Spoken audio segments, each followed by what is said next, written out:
यह कहानी है जब एक पिता अपने परिवार को छोड़कर दूर अंतरिक्ष में टाइम ट्रेवल के सफर पर निकलता है। कहानी बहुत ही रोचक है जिसे हॉलीवुड के सर्वश्रेष्ठ डायरेक्टर क्रिस्टोफर नोलान ने डायरेक्ट किया है।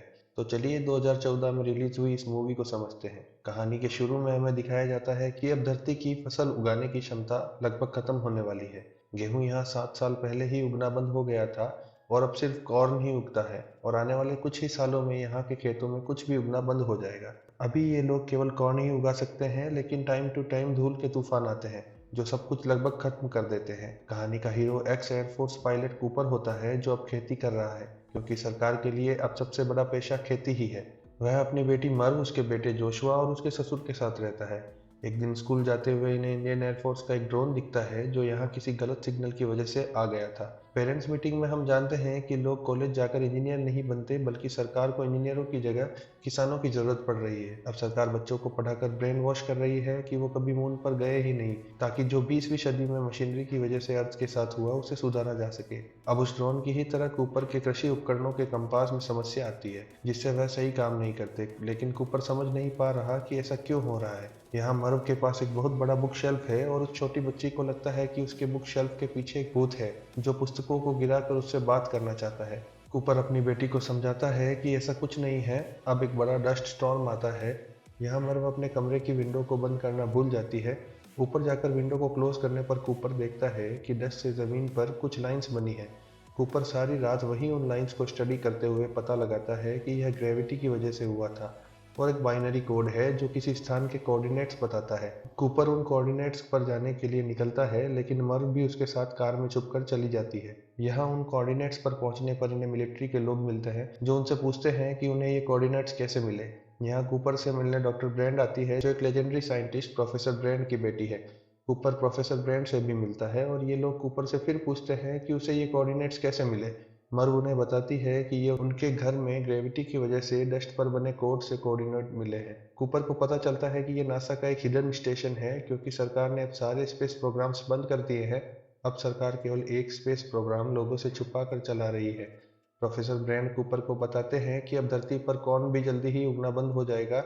इस समय एटमॉस्फेयर में 80% नाइट्रोजन हो गया है और आने वाली जनरेशन धरती की आखिरी जनरेशन होगी क्योंकि कुछ ही सालों बाद लोग यहाँ सफोकेट होकर मरने लगेंगे।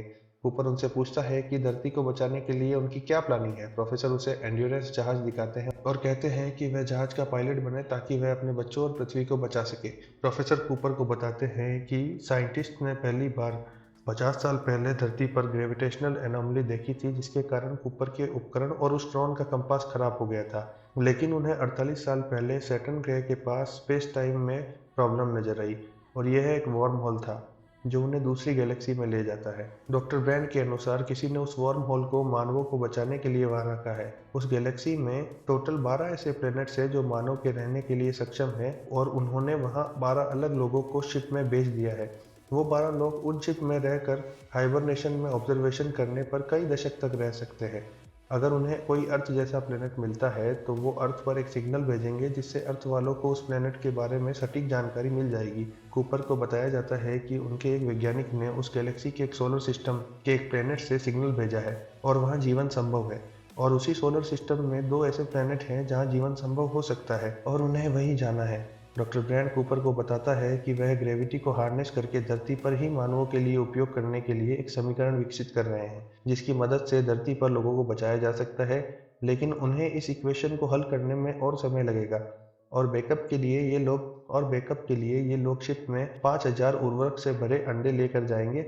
वहाँ शिप के इक्विपमेंट्स की मदद से ये लोग मानवों को पैदा करेंगे। प्रोफेसर कूपर से वादा करता है कि वह उसे एक नया प्लेनेट ढूंढ कर दे और धरती पर वापस आने से पहले वह धरती की गुरुत्वाकर्षण समस्या को हल कर देगा। यहाँ मर्व कूपर से नाराज होती है क्योंकि अब वो उसे छोड़कर जा रहा है और यहीं अगले सीन में कूपर डोनाल्ड से बात करते हुए मेरा सबसे पसंदीदा कोट कहता है, mankind was born on earth but it was never meant to die here. अब जाने से पहले कूपर मर्व को मनाने जाता है, लेकिन वह नहीं मानती और कूपर उसे बताता है कि जिसने भी सैटर्न के पास वह वार्म होल भेजा है उन्होंने उसे उस मिशन के लिए चुना है और इसलिए उन्होंने धूल के माध्यम से कोऑर्डिनेट्स भेजे।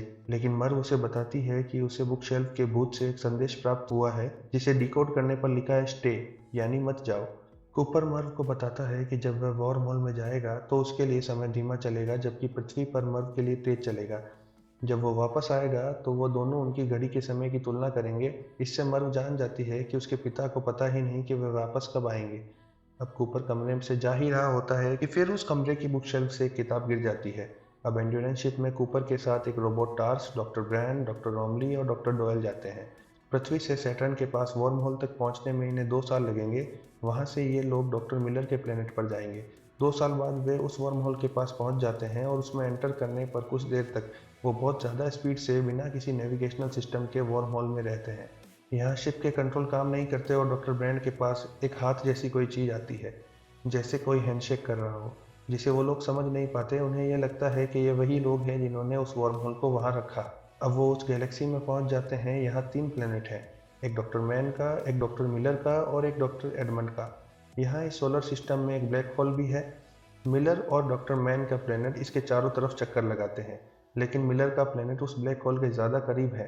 अर्थात अगर वो उस प्लेनेट पर जाते हैं तो उस प्लेनेट पर उनके लिए समय धरती के मुकाबले बहुत ज़्यादा स्लो हो जाएगा और वहाँ पर उनके द्वारा बिताया गया 1 घंटा धरती पर 7 सालों के बराबर होगा।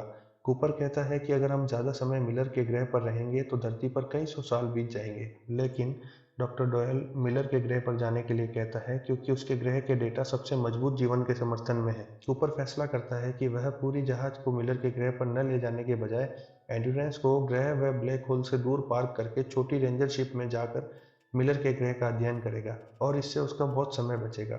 डॉक्टर रोमली जहाज में ही रुककर ब्लैक होल पर रिसर्च करता है और बाकी तीनों छोटी जहाज को लेकर मिलर के ग्रह पर जाते हैं। यह ग्रह पानी से ढका हुआ है और यहाँ धरती के गुरुत्वाकर्षण का 30% ज़्यादा गुरुत्वाकर्षण होता है।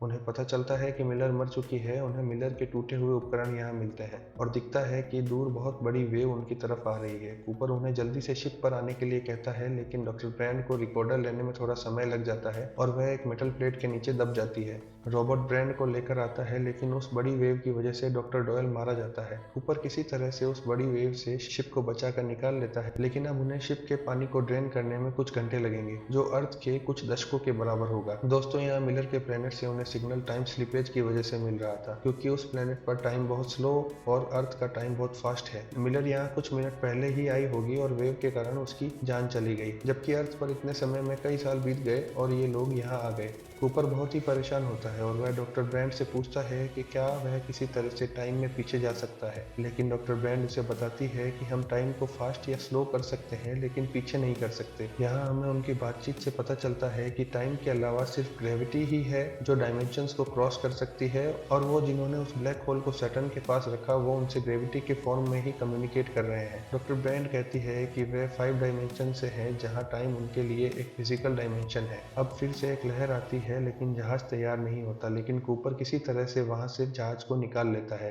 फिर वह दोनों एंड्योरेंस पर आते हैं। यहाँ डॉक्टर रोमली उन्हें बताता है कि उन्हें वापस आने में 23 साल और 4 महीने लगे हैं। अब कूपर 23 साल के संदेश देखता है। उसे इन संदेशों में मर्व का भी संदेश मिलता है। अब मर्व प्रोफेसर के साथ उसकी इक्वेशन को सॉल्व कर रही है। अब कूपर के पास 2 प्लेनेट बचे हैं, लेकिन 23 साल बाद अब उनके पास इतना ईंधन नहीं है कि वे डॉक्टर मैन या डॉक्टर एडमंड के प्लेनेट पर जा सके। तो अब उन्हें कोई एक प्लेनेट चुनना होगा। यह ब्रैंड डॉक्टर एडमंड के प्लेनेट पर जाने के लिए कहती है, क्योंकि उसके द्वारा भेजा गया डेटा ज्यादा प्रॉमिसिंग है। अब कूपर जानता है कि एडमंड और ब्रैंड का रिश्ता था, तो उसे एडमंड के प्लेनेट पर जाना ठीक नहीं लगता। अब वो तीनों वोट करते हैं और नतीजा डॉक्टर मैन के प्लेनेट पर जाने के फेवर में आता है। यहाँ अर्थ पर प्रोफेसर अपने अंतिम समय में मर्व को बताते हैं कि उसकी इक्वेशन को कभी सॉल्व ही नहीं किया जा सकता और अर्थ के लोगों को नहीं बचाया जा सकता। प्रोफेसर मर्व को बताते हैं कि उसके पिता को यह नहीं पता, लेकिन उन्हें वहीं रहकर नई कॉलोनी स्टार्ट करनी होगी। इधर कूपर डॉक्टर मैन के प्लेनेट पर पहुंचता है और ये फ्रोजन क्लाउड से ढका एक प्लेनेट है। वो डॉक्टर मैन को हाइबरनेशन से जगाते हैं और डॉक्टर मैन उन्हें बताते हैं कि इस वर्ल्ड के सरफेस पर उनकी रिसर्च के हिसाब से लाइफ पॉसिबल है।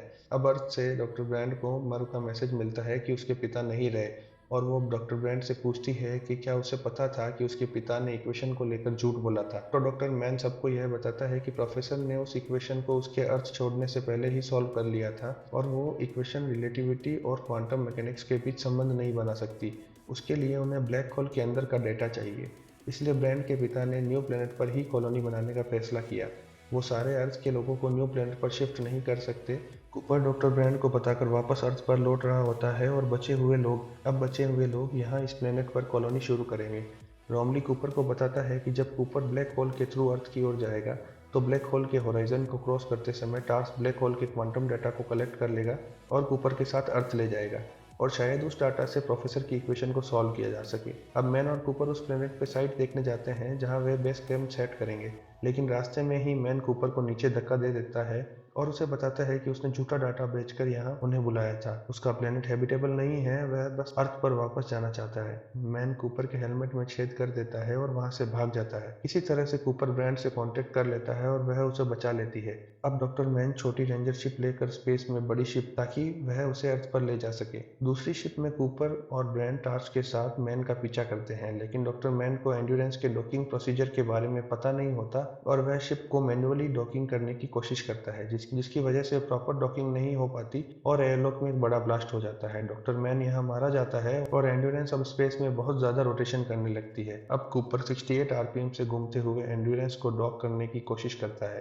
क्योंकि उस शिप के बिना वो कहीं नहीं जा सकते। कूपर उसकी रेंजर शिप के रेट्रो थ्रस्टर से एंड्योरेंस के स्पिन को मैच करने को कहता है, लेकिन टार्स कूपर को कहता है कि उस शिप को डॉक कर पाना अब असंभव है। लेकिन कूपर फिर भी कोशिश करता है। इतने ज्यादा स्पिन पर बहुत ज्यादा जी फोर्स होने के कारण डॉक्टर ब्रांड बेहोश हो जाती है, लेकिन कूपर एक ट्रेंड पायलट होता है।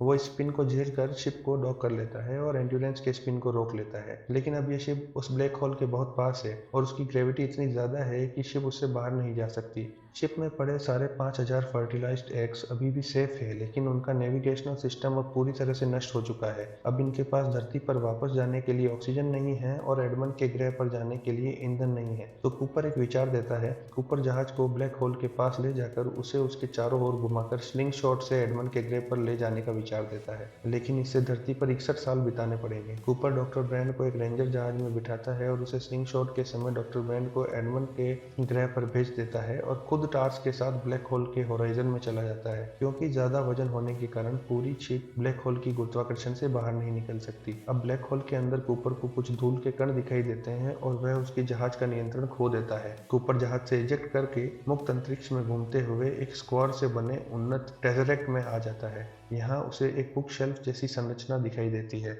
उसे जोर से मारने पर एक किताब गिरती है और उससे उसकी बेटी का बचपन दिखता है। तो यहाँ हमें पता चलता है कि उस बुक शेल्फ के पीछे जिस भूत की बात उसकी बेटी करती थी वह खुद कूपर ही है। ठीक इसी समय बड़ी मर उसके पुराने बुक शेल्फ वाले कमरे में जाती है और उसके पिता द्वारा दी गई घड़ी को जाने से पहले उस बुक शेल्फ पर रख देती है।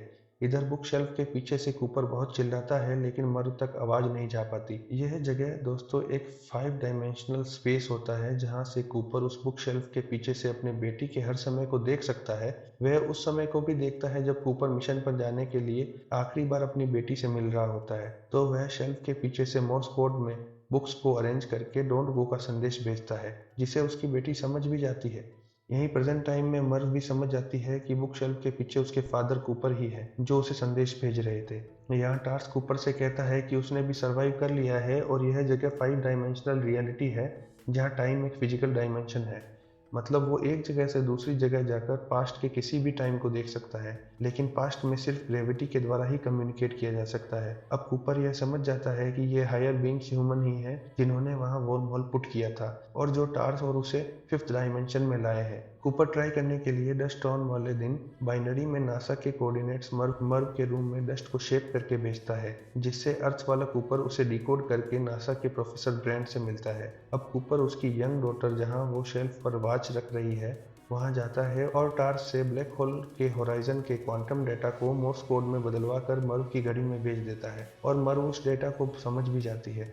अब मर्व उस डेटा को अर्थ पर डिकोड करके प्रोफेसर की इक्वेशन को सॉल्व कर लेती है और अर्थ के लोग मर्व के डिजाइन से बच जाते हैं। अब कूपर 5वीं डायमेंशन से बाहर चला जाता है और बाहर जाते हुए उसे एंड्योरेंस शिप दिखती है। यह शिप उस समय की है जब कूपर अपनी टीम के साथ फर्स्ट टाइम वर्म होल में जा रहा था। वहां वो डॉक्टर ब्रांड से हैंडशेक भी करता है। कूपर अब सैटर्न के पास फ्री फ्लोट कर रहा है और एक शिप उसे यहाँ आकर रेस्क्यू कर लेती है। कूपर की आंखें एक अस्पताल में खुलती है। खिड़की में कूपर मर्व की डिजाइन को देखता है जिससे अर्थ को बचाया गया था। कूपर उसकी बेटी से मिलता है जो अब बहुत ज्यादा बूढ़ी हो गई है, जबकि टाइम स्लो होने की वजह से कूपर अभी भी यंग है। वह उसे बताता है कि उस बुक शेल्फ के पीछे का भूत वह खुद था। अब मर्व कूपर को वापस डॉक्टर ब्रांड को ढूंढने के लिए कहती है। डॉक्टर ब्रांड अभी डॉक्टर एडमंड के प्लेनेट पर उसे ढूंढ रही है और हम देखते हैं कि यह प्लेनेट सेम अर्थ की ही तरह हैबिटेबल है। कूपर नई शिप लेकर डॉक्टर ब्रांड को ढूंढने के लिए वापस उस वर्म होल में चला जाता है और फिल्म यही खत्म हो जाती है।